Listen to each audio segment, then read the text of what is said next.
be a senior at Hope College this fall, where I'm studying creative writing and biology. So as you may have guessed, I'm one of the other Nature and Words Fellows here, and I wanted to start out by thanking the Pure Cedar Creek Institute for supporting my fellowship. I can't think of a better way to spend my summer. So it's been really cool to be here and be inspired to have so much time just to dedicate to my writing. And I also want to thank the mentor for So my project this summer is entitled Field Guide, and I want to start by just talking a little bit about this, and then I'll be reading a piece from it. So my project is also in the genre of creative nonfiction, which Lucy has already so graciously described for us. So I have nothing to add to that, but I'm writing in a subgenre called lyric essay. And while a lot of writing that you may be familiar with tends to move from scene to scene, lyric essay moves from image to image, so it becomes more of a fragmented contemplation. Instead of arguing a certain point or trying to analyze a certain event, the lyric essay kind of circles around and loops around, and in the end is more of a meditation. So you might have noticed the field guide in my title. And a field guide is something that I'm sure that you're all very familiar with.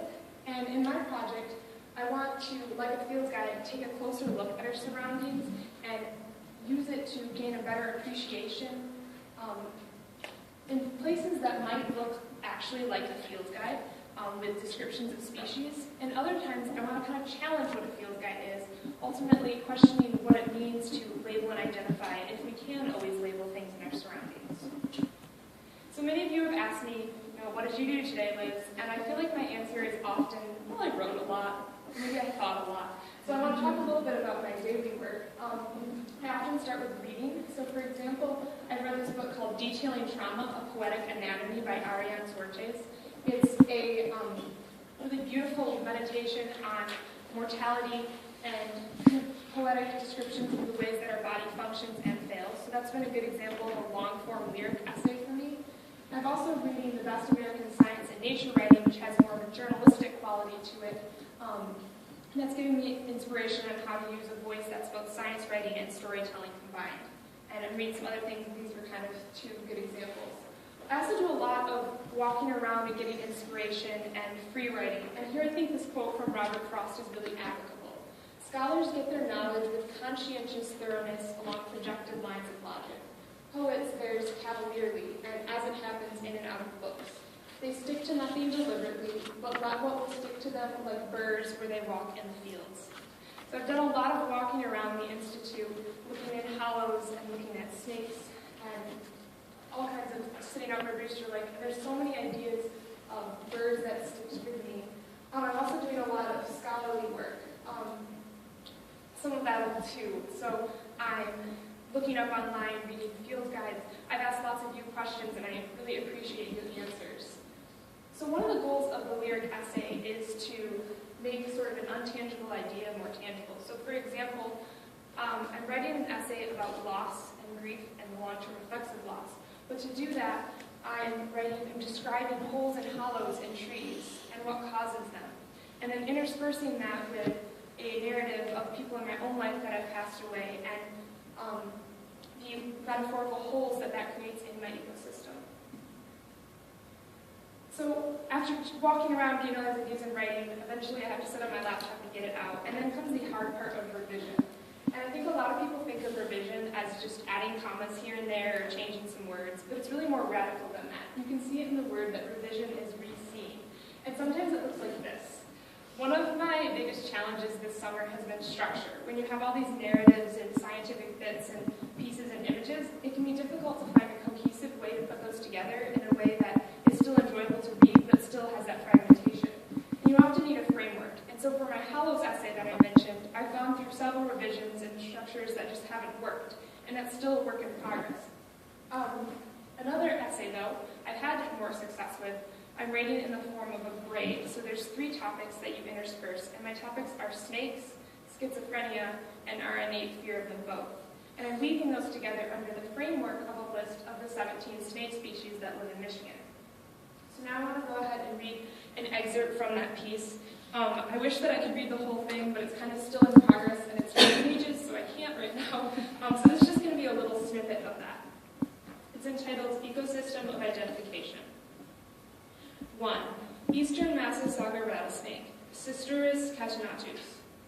The only rattlesnake native to the Midwest, characterized by a tan or brownish-black body with distinctive dark blotches in the shape of bulky bow ties.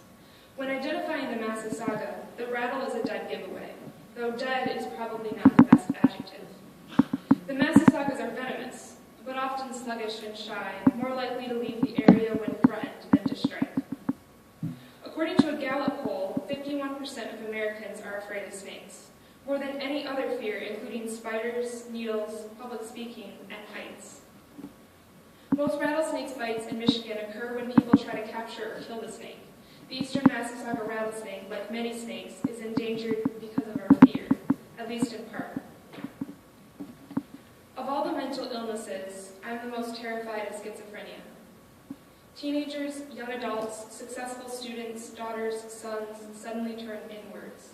Personal accounts and medical records include reports of voices arguing, instructing, and warning, delusions of electricity or the Holy Spirit coursing through bodies, paranoia of being poisoned, sitting in one space, staring into nothing, smiling at nothing. My uncle has schizophrenia, though I don't know his symptoms. I didn't know that he existed most of my life. This spring, too, I discovered that rattlesnakes live in Michigan. Before, I felt privileged to live in a state with so few dangers lurking in the wild. Even with a clear description of the Massasauga rattlesnake in mind, most people will identify one first by an intake of breath that catches in their throat the moment they distinguish the long body draped across the grasses. Likely, they will be out of the snake's striking range before they take a second look. Likely, it was never upset enough to strike. Likely, they never stopped to check if there's any one of the other 17 non-venomous species of snake that live in Michigan. 2. Eastern milk snake, Lampropeltis triangulum triangulum. The milk snake has saddle-shaped reddish-brown spots on a tan body and a Y or V-shaped marking just behind its head. Because this species is so similar in appearance to the Massasauga, careful identification is required to know whether or not the snake you encounter is venomous. The Diagnostic and Statistical Manual for Mental Disorders, or DSM, was created in 1952 by the American Psychiatric Association to create standardized criteria for identifying or diagnosing mental illness.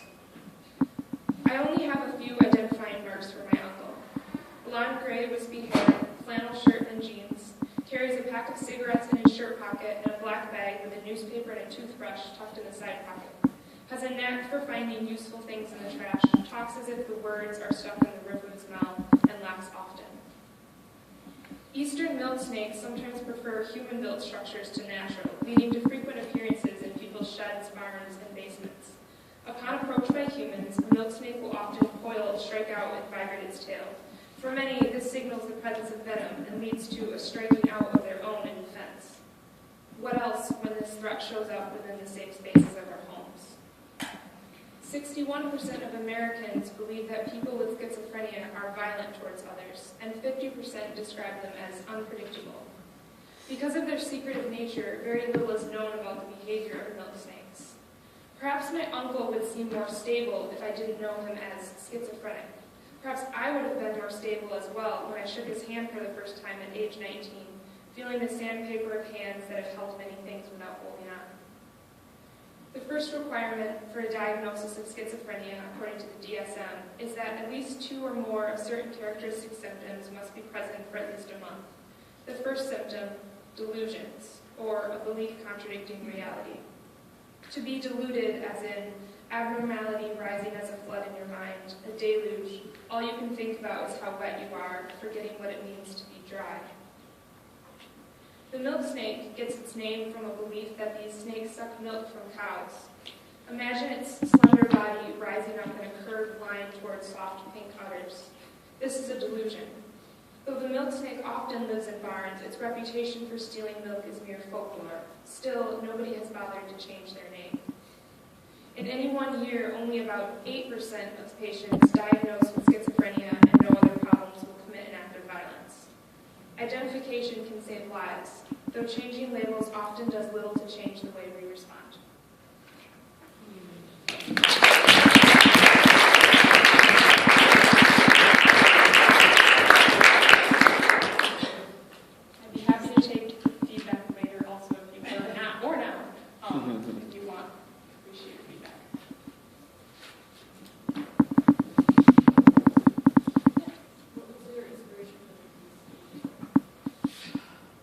I had written before about my uncle who had schizophrenia, and I was kind of thinking about that. And I also, I think one of the conversations that we had as a group of students was like, wow, everyone here likes insects, and we're all like not afraid of these things. So I was kind of just thinking about that, how a lot of people have like innate fears of snakes or spiders. And one of the goals of my project was kind of to talk about the stigmatization of mental illness and kind of